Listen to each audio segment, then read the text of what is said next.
এটা হলো গুলিস্তানের শহীদ মতিউর রহমান ওই দেখেন বিচ্ছুর মতো ট্রেন, মানে বুঝাইছে যে বিচ্ছু এত বড় যে এটার উপরে মানুষ উঠে ঘুরতেছে, বুঝছেন।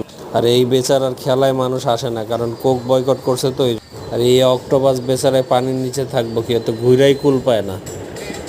আর বাংলাদেশের মনে করেন যে ইরানের মতো প্লেন নাই, তো বাংলাদেশের প্লেন হলো এটা, বুঝছেন। যদি বাংলাদেশে অ্যাটাক করতে আসে, ওই দেখেন মহিলা পাইলট। আর এই কাকা হইলো গোয়েন্দা প্রধান, আপনি যদি টিকিট ছাড়া উঠেন তাহলে খপ করে ধরে ফেলাবো। আর এই বাচ্চাটি সুন্দর করে হাঁটতেছে এই দিকে। আগে দেখাইছিলাম বিমান, আর এটা হলো জেট প্লেন, বুঝছেন। এই জেট প্লেন মনে করেন এমন এক জেট প্লেন, এটা দিয়ে ইরান কেন ইসরায়েল মিসাইল সব ধ্বংস করে ফেলানো যায়। এইবার আইসা পড়ছে আরেক ক্যাটাগরির প্লেন। এই প্লেন মনে করেন এতক্ষণ তো দেখছেন।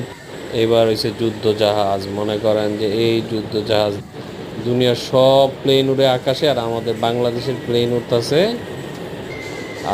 জমিনে। আর এই বিচ্ছুটি উপরে ওইটা স্লিপ খাইব কি, এটি উল্টা ওইটা কুল পাইতেছে না। ওই দেখেন দেখেন অবস্থা দেখেন। আর সব শেষে নৌকা নৌকা